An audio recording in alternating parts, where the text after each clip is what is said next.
Welcome back to MJJ Taylor. This time, we dive into Fairwater. This is a quick stories about the town of Fairwater and what happened before the events of the book due to be released on Amazon November 30th, 2025. Sit back, grab a snack, a drink, turn the lights off, and get ready to get into Fairwater. Let's begin. The Leviathan of Fairwater. They say the first sign was the fog. It didn't roll in from the sea the way fishermen knew. It crept up the river, black and thick as tar, moving against the tide. On the first night it arrived, the moon vanished behind it, and the water went still. The tide held its breath. By morning, one of the fishing boats had drifted back to shore with no crew, no nets, and claw marks on the hull. The dogs howled until dawn. The preacher called it a trial from heaven. The blacksmith called it a curse. The rest simply called it the beginning. The whisper tide. The fog stayed. Each night, a deep tone rolled through the valley at 3:11, a bell lower than any metal could make. The sound seemed to come from beneath the ground. People said the river was ringing. Soon voices followed the bell. They came from the water first, soft and pleading, familiar voices of the dead. Fathers heard daughters who'd drowned years before. Lovers heard promises that should have stayed buried. Each voice whispered the same two words, "Come see." Some obeyed. Those who returned were wrong in the eyes, glassy, wide, smiling too long. They spoke of a thing sleeping under the clay, older than rain, hungrier than the sea. They called it the Leviathan. They brought back other things too. A smell like old coins and wet rock. Mud that did not dry. Words that stuck in the throat like fish bones. One woman came home with river silt in her ears. She said it was singing. She would tilt her head and hum a long, low note, like a boat horn heard through stone. She slept standing up for a week. When she finally lay down, she put her cheek to the floorboards and whispered, "Closer." After that, people stuffed cloth under doors. They set plates under table legs to stop the hum. They put salt on windowsills and nails in the shape of crosses over their beds.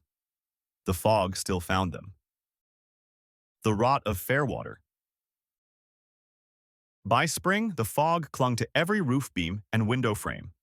Crops bent toward the river as if waiting for instruction. The cattle stopped eating and stared at nothing. The hens laid pale eggs that rattled when shaken, as if full of shells. Father Harlan, the preacher, no longer read from his Bible. He preached from memory, quoting verses that belonged to no scripture anyone knew. He said the fog was not punishment, but invitation. He spoke of a door that would open soon, a door from below. People noticed the locks on the church doors, the pale light behind the stained glass, the way the bell rang when no one pulled the rope. The few who tried to leave never found the road out. Each path circled back to the church steps. That was when the despair began to eat at them. Some vanished into the fog. Some were found standing on the river path barefoot at dawn, faces turned to the water, not speaking for days. A few were lost to the current without a splash. Those who found signs at the bank, carvings in wood or skin, saw a circle lined with tiny teeth. They said it was a mouth. A miller told of sacks that bled brine when cut. A schoolboy said his slate wrote back when he copied sums, drawing neat little circles around every zero. The blacksmith found iron flowers sprouted in his quench bucket. They rang when touched. He buried them behind the smokehouse and did not go back. Sometimes at night there were knocks. 3 slow taps from the cellar, from the loft, from the inside of the well. If answered, sometimes it stopped. Sometimes it answered twice. Green Meadow. 2 miles north, the farming hamlet of Green Meadow awoke one morning to find the fog sitting in its fields like milk gone sour. Livestock stood motionless, eyes filmed white. The wheat all leaned in the same direction, pointing toward Fairwater. At first the villagers treated it as weather. Then came the dreams. Long, bright visions of walking underwater, of hearing hymns through miles of stone. People woke with mud on their feet. They spoke of the knocking, always 3. A boy counted 6 one night and told his mother he had opened the wrong door. He would not eat after that. He drank only water and whispered to the bucket. By the time summer came, Green Meadows' wells tasted of salt. Those who stayed claimed they saw faces in the mist, half-formed, watching from the edges of the fields. A midwife swore she delivered a baby with skin that tasted of brine when kissed. The mother claimed the child had no shadow at noon. The midwife told her to keep the baby indoors on fog days and to never answer knocks after dark. The mother nodded and tied bells to the crib. The bells did not ring. There was a rhyme the children made up, sung quiet while playing with stones. Knock me once, I'll answer slow. Knock me twice, I will not go. Knock me thrice, and hush your breath. Under the door is under the death. No one knows who taught them. No one ever does with those kinds of songs. The hospital on the hill. High above both towns stood the old St. Marin Asylum and Infirmary, long closed before the fog arrived. When the valley darkened, its windows lit again, green lamps that burned without fuel. Explorers who went there said the corridors shifted length. Steps did not match walls. What took 20 paces one night took 50 the next.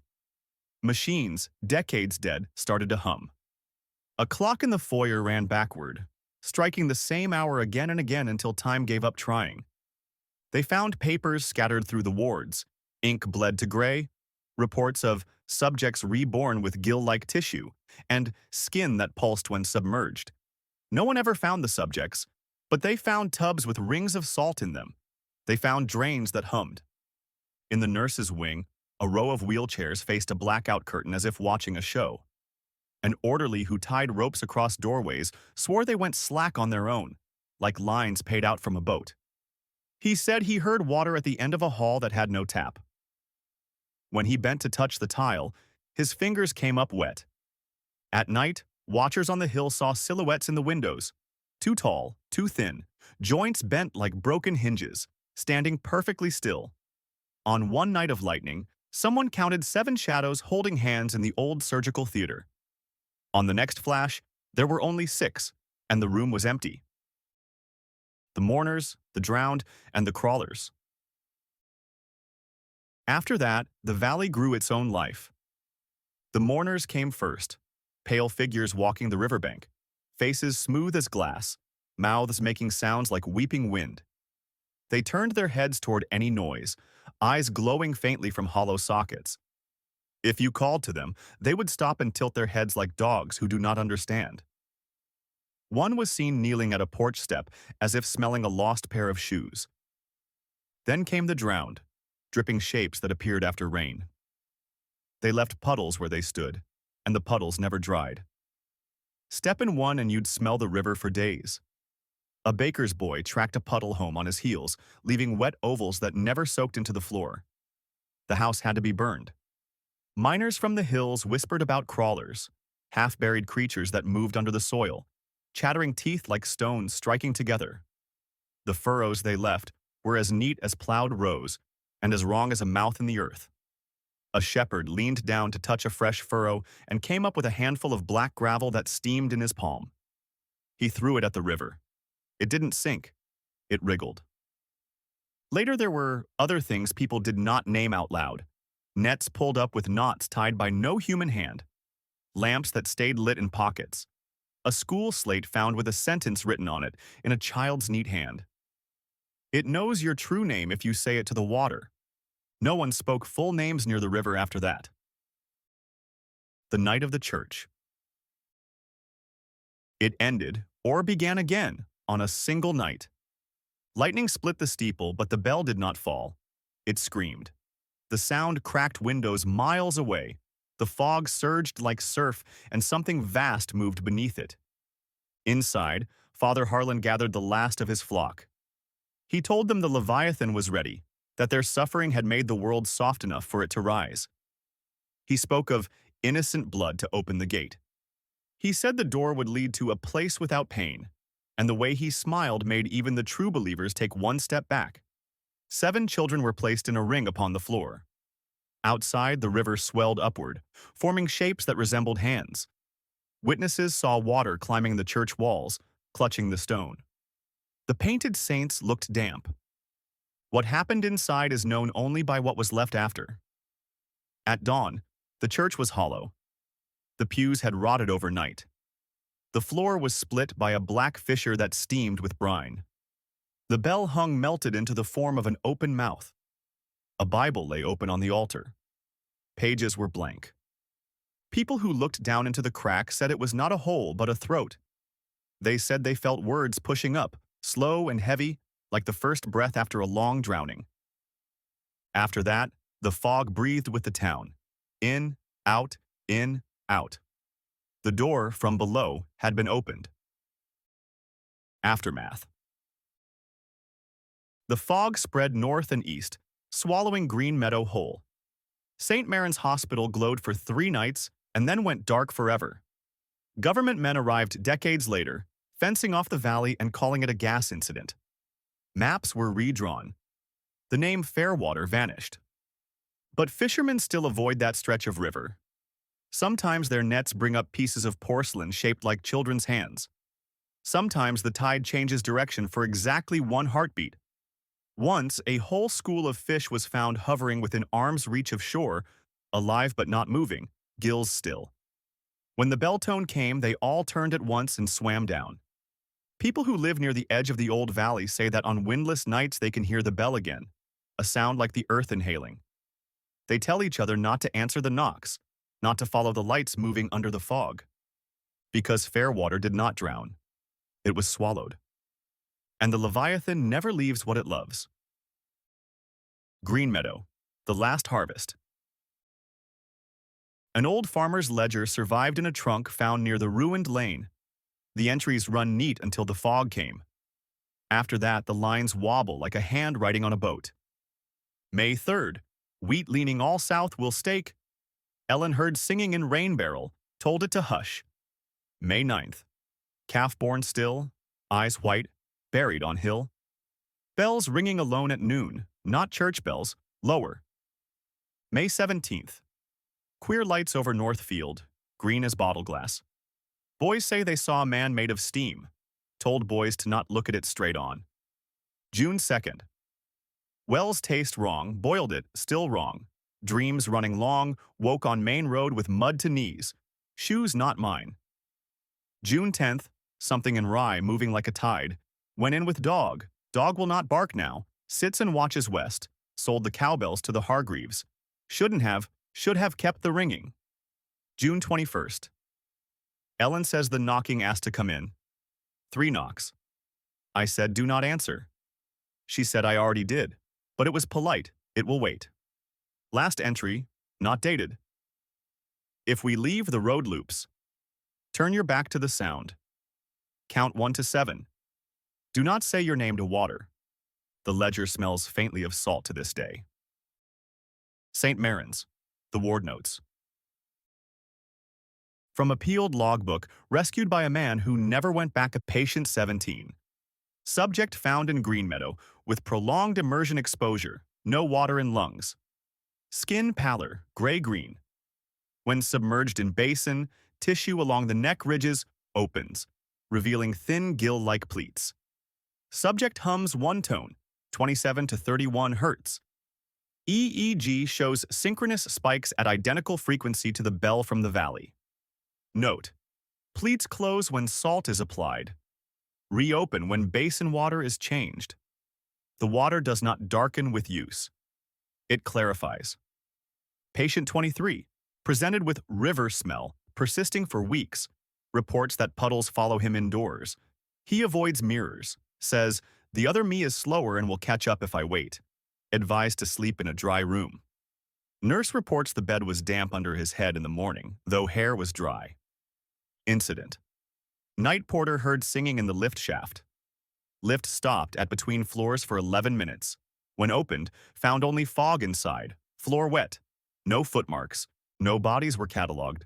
Only the notes. The pages warp when the weather turns. Creatures. More sightings. A fenceman posted near the valley line wrote, "The ones they call mourners don't breathe. Not like us. They lean when the bell goes. They lean toward it like grass to wind. I tried calling out. One raised its hand, but there weren't any fingers, just the shape of them. It was listening with its palm. A girl who ran down from the hospital grounds told her aunt, "There's a long lady in a green window. She looks at the hill, not at me. When I wave, the light inside her moves like waves on the wall. She doesn't blink. She has a mouth, but it is closed like the bell. Maybe she's waiting to open." A man crossing the old railbed near dusk saw the ground rise and split like two lips, and then settle again with a soft, crunching noise like teeth on grit. He moved away slowly and did not look down. His boot soles melted in the heat overnight as if salted through. The government years. They came in quiet. Men with clipboards. Men who did not make jokes. They put up wire and signs and sent notices.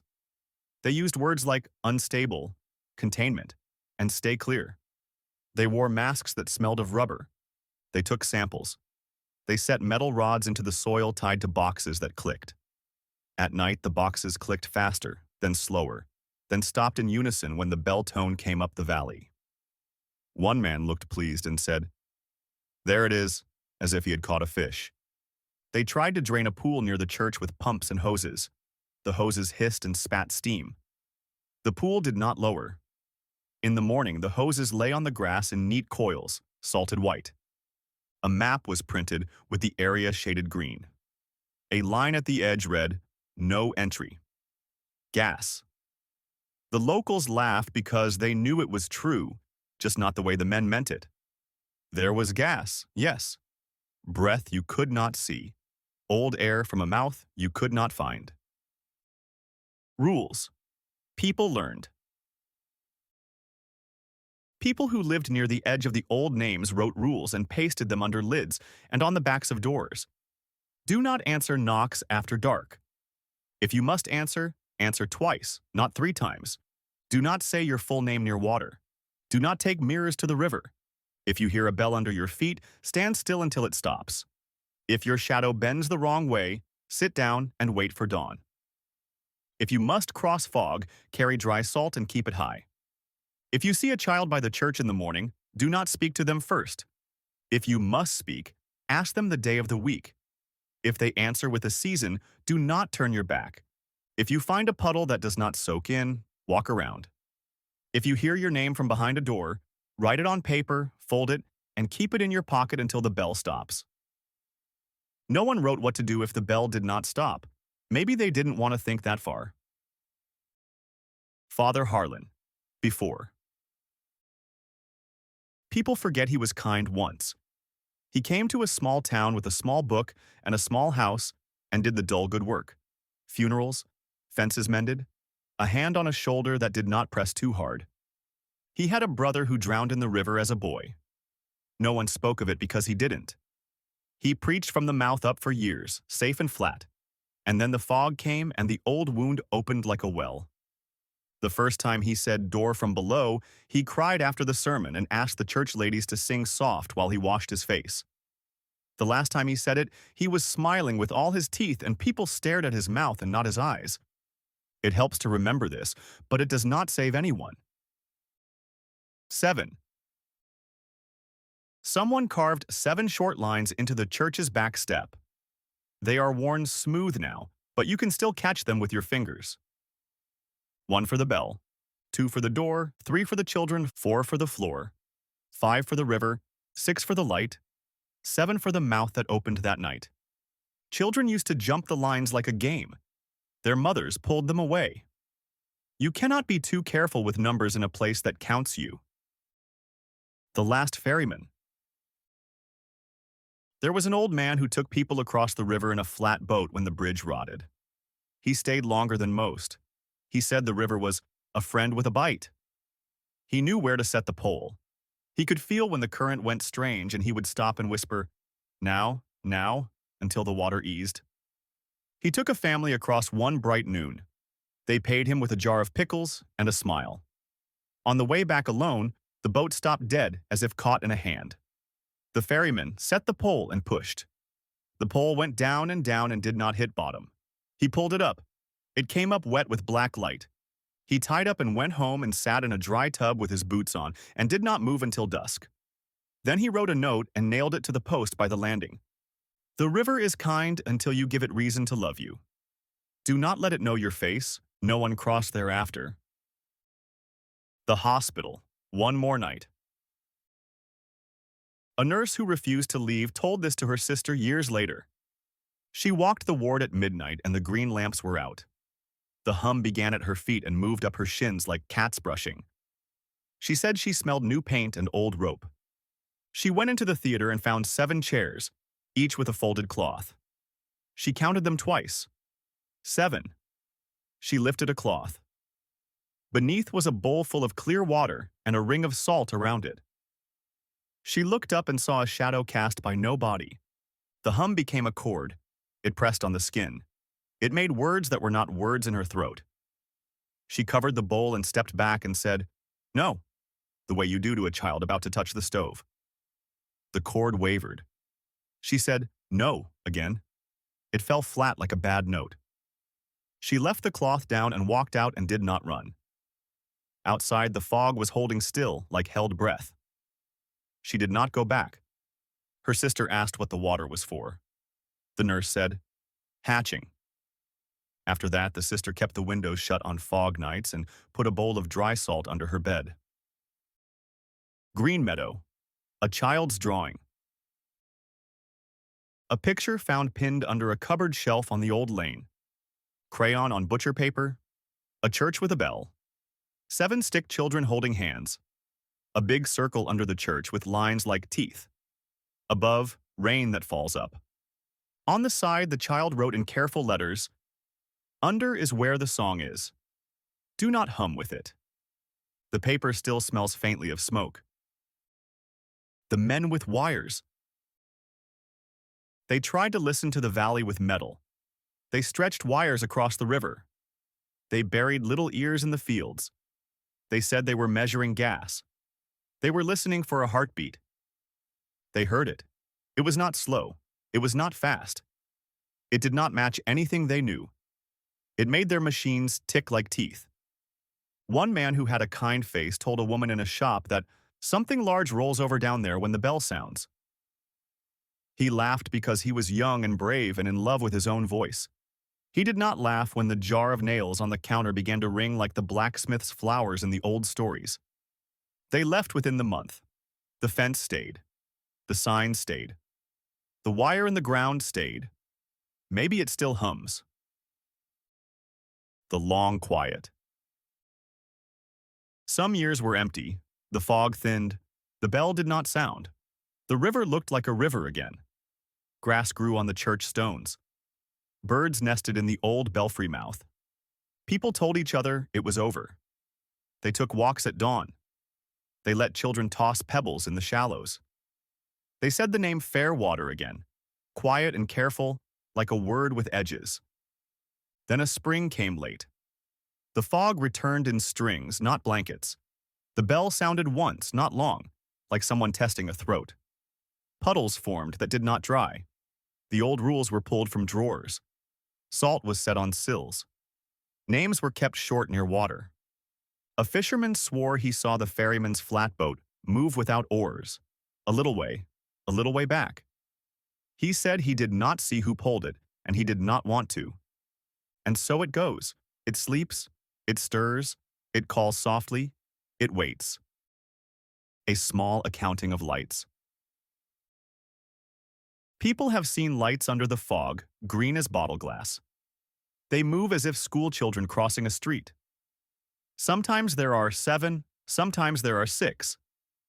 Once there were 8, and the tide changed direction for a heartbeat, and every dog in 3 parishes barked at once, and then fell quiet with their ears flat. A man out late saw lights in the hospital windows and counted. He reached 12 before they went out. He said he felt lighter after, as if something heavy had passed through him on its way to somewhere it liked better.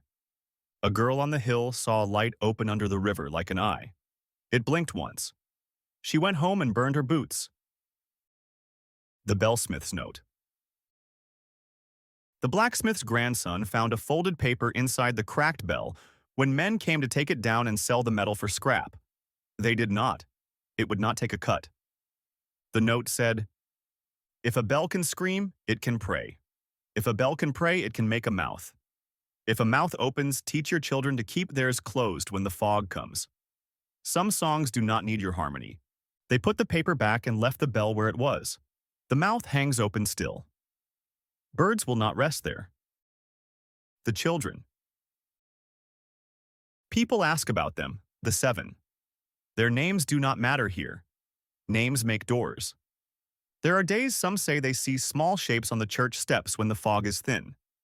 They say the shapes do not move like children, not quick, not unsteady, but smooth, like boats pushed by a hand.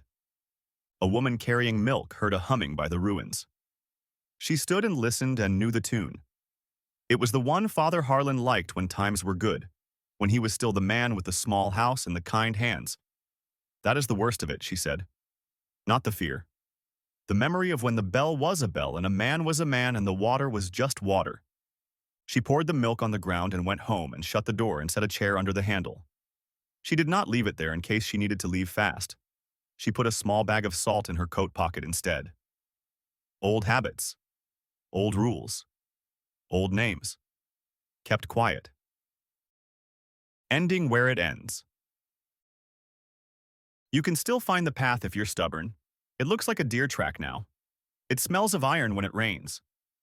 It narrows as it nears the church ground, then widens again as if in welcome. Do not go farther than the shale. Count 7 breaths and turn around. If you cannot count, but not the hymns you were taught. Hum anything that feels like a kitchen and a coat on a peg and a warm dog at your feet. The valley does not know those songs well. People still come to the edge and look down and say, it cannot be that bad. People always say that before it is, because Fairwater did not drown. It was swallowed. And the Leviathan never leaves what it loves. It breathes under the clay. It blinks under the river. It keeps the things that were given to it and waits for more. It is patient in the way stone is patient. It is hungry in the way winter is hungry. It is a door that teaches a town to become a key. If you hear the bell, go home. If you see lights under fog, close one eye and then the other, and if they are still there, sit down. If the knocking comes, answer never, or answer twice, but never thrice. If a voice you miss calls you to come see, put your hands in your pockets and count your fingers. If you cannot reach 10, do not turn around. And if you must say a prayer, say it with your mouth shut and your hand on the latch and your feet already turned toward the dry road. The river will understand.